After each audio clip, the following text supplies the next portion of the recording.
Hello दोस्तों, कैसे हैं आप लोग। आज हम एक इंडियन हॉरर मूवी 1920 को एक्सप्लेन करने जा रहे हैं। ये मूवी साल 2008 में आई थी। इस वीडियो को स्टार्ट करने से पहले आप सभी से ये गुजारिश है कि आप हमारे इस चैनल को सब्सक्राइब कर लीजिए और बेल आइकॉन को ऑल पर प्रेस कर दीजिए। तो चलिए इस वीडियो को स्टार्ट करते हैं। इस मूवी की स्टार्ट में हमें एक महल नज़र आता है जहाँ पर एक आर्किटेक्ट आता है उस महल को तोड़कर वहाँ पर एक 5 स्टार होटल बनाने के लिए।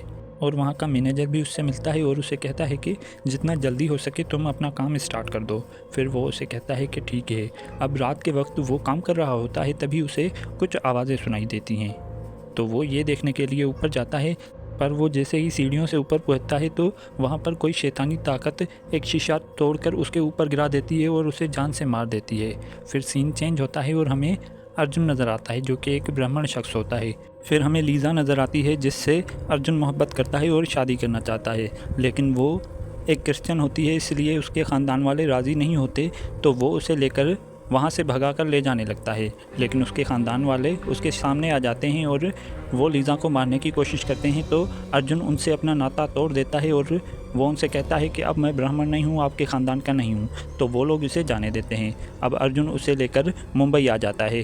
फिर कुछ दिनों बाद अर्जुन को एक लेटर मिलता है जिसमें उसे उसी हवेली को तोड़ने का कॉन्ट्रैक्ट दिया गया था। ये लेटर लेकर लीज़ा को दिखाता है और वो काफ़ी खुश होते हैं। और अगले सीन में वो लोग उसी हवेली के बाहर पहुंच जाते हैं।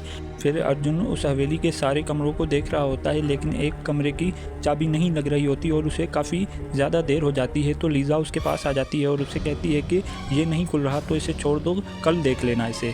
फिर वो उसे कहता है कि ठीक है, और ये लोग सोने के लिए चले जाते हैं। फिर ये लोग जब सो रहे होते हैं तो लीज़ा को कुछ आवाज़ें सुनाई पड़ती हैं और उसकी आँख खुल जाती है। फिर वो उन आवाज़ों के पीछे चल देती है, लेकिन उसे कोई भी नज़र नहीं आता। वो काफ़ी ज़्यादा डर जाती है और तभी वहाँ पर अर्जुन आता है और वो उसे कहता है कि तुम यहाँ पर क्या कर रही हो, तुम्हें सोना नहीं है। तो वो उसे बताती है कि यहाँ पर काफ़ी भयानक आवाज़ें आ रही थी। तो अर्जुन उसे कहता है कि ये पहाड़ी इलाका है और यहाँ पर हवाएं चलती रहती हैं और हवाओं के पहाड़ों से टकराने की वजह से ऐसी आवाज़ें आती रहती हैं, तुम फिक्र मत करो, चलो चलकर सो जाते हैं। फिर अगले दिन अर्जुन काम के सिलसिले में कहीं बाहर चला जाता है तो लीज़ा जाकर नौकर से पूछने लगती है। वो उससे पूछती है कि क्या तुमने कभी ऐसी आवाज़ें इस हवेली में सुनी हैं, जैसे कोई लंगड़ा आदमी चल रहा हो पैर घसीटते हुए। तो वो उसे कहता है कि नहीं नहीं, मैंने कुछ भी नहीं सुना, और फिर वो वहाँ से चला जाता है। अब लीज़ा हवेली के अंदर जाती है और उसी कमरे के पास जाती है जो दरवाज़ा कल खुल नहीं रहा होता। वो जैसे ही उसे हाथ लगाती है तो दरवाज़ा अपने आप खुल जाता है। फिर वो उसके अंदर चली जाती है। उस कमरे के अंदर एक लड़की की तस्वीर होती है और पियानो भी पड़ा हुआ होता है। वो उस पियानो को बजाने लगती है तो दोबारा से उसे वही आवाज़ें सुनाई देती हैं और वो फिर से उनका पीछा करने लगती है और फिर वो हवेली से बाहर आ जाती है। ये आवाज़ें उसे काफ़ी ज़्यादा डरा देती हैं। फिर जब अर्जुन आता है तो वो उसे बताती है कि ये दरवाज़ा खुला था और इस हवेली में ज़रूर कुछ अजीब है। फिर वो उस लड़की के और पियानो के बारे में भी उसे बताती है। तो अर्जुन उसे समझाता है कि ये घर काफ़ी पुराना है, इसीलिए ये नॉर्मल बात है कि कोई दरवाज़ा किस वक्त खुलता है किस वक्त नहीं खुलता, इसमें कोई बड़ी बात नहीं है। अगर फिर भी तुम चाहती हो तो हम यहाँ से वापस चलते हैं, लेकिन ऐसा मौका हमें दोबारा नहीं मिलेगा। यह कॉन्ट्रैक्ट मेरी ज़िंदगी का गेम चेंजर साबित हो सकता है। तो वो उसके साथ वहाँ पर रहने के लिए राज़ी हो जाती है और इनकी ये बातें घर का नौकर भी सुन लेता है और वो सीधा मैनेजर के पास जाता है। वो उसे बताता है कि आपको मैंने पहले भी बताया था कि यहाँ पर कोई शैतानी ताकत है जो कि इस घर को तोड़ने देना नहीं चाहती।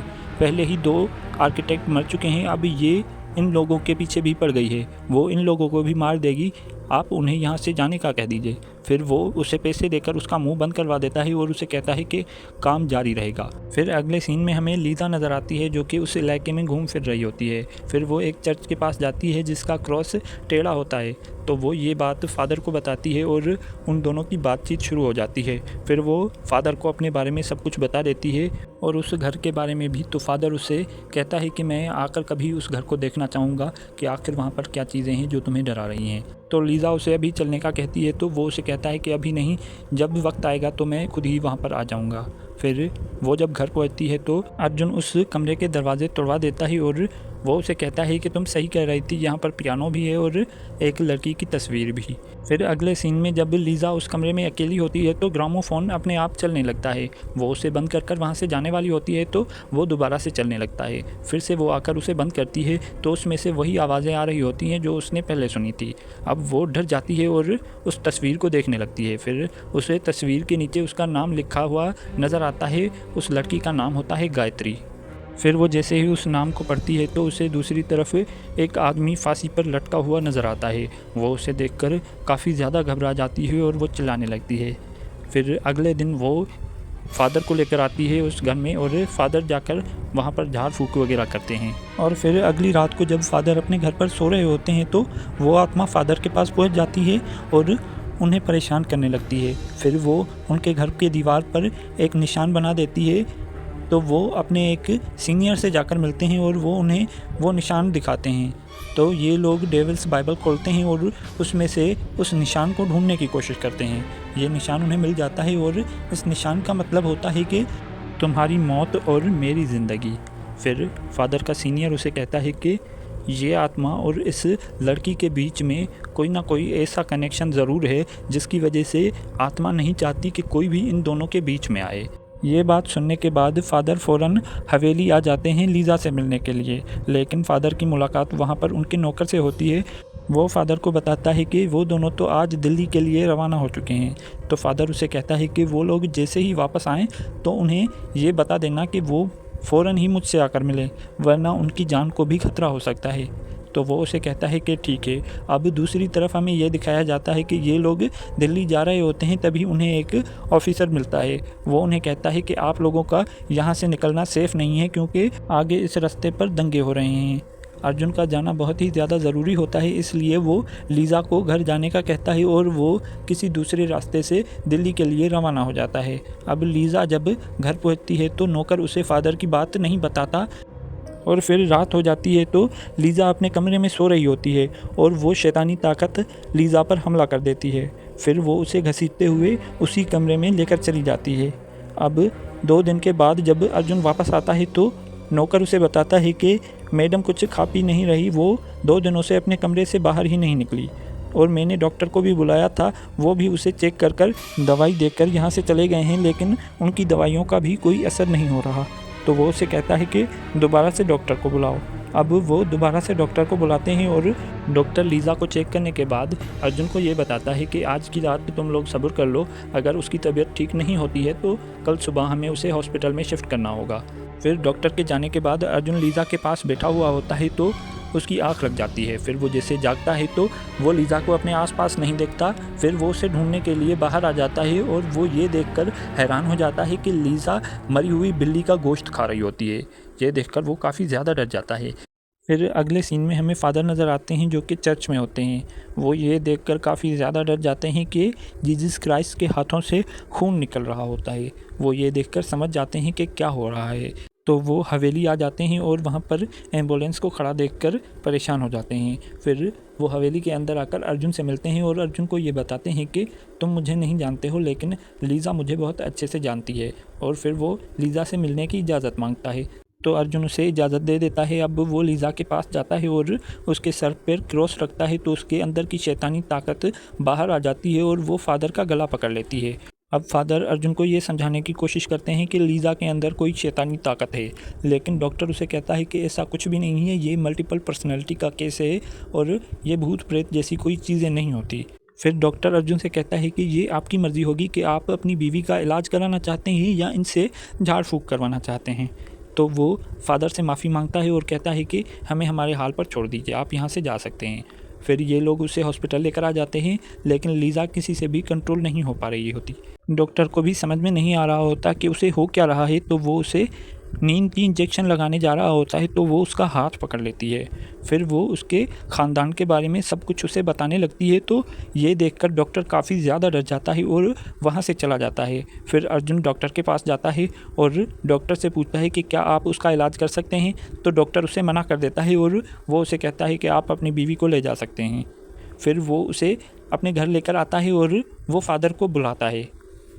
अब फादर लीज़ा के पास आकर बाइबल पढ़ने लगते हैं तो उसके अंदर की शैतानी ताकत को काफ़ी ज़्यादा गुस्सा आने लगता है और वो आसपास की चीज़ें तोड़ देती हैं और उसकी आंखें बिल्कुल ही सफ़ेद हो जाती हैं और वो हवा में उड़ने लगती है। ये देखकर ये लोग डर जाते हैं।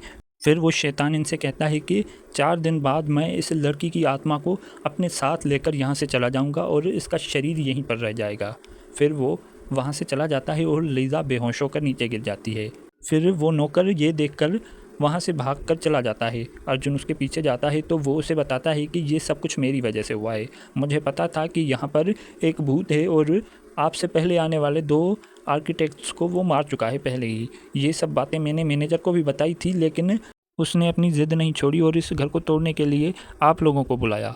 फिर अर्जुन सीधा मैनेजर के पास जाता है और वो उसे धमकी देता है कि अगर मेरी बीवी को कुछ भी हुआ तो मैं तुम्हें जान से मार दूंगा। और वो उसे पूछता है कि उस घर का मालिक कौन है। तो मैनेजर उससे कहता है कि इस घर का मालिक भी तुम्हें इस घर के बारे में कुछ नहीं बता सकता।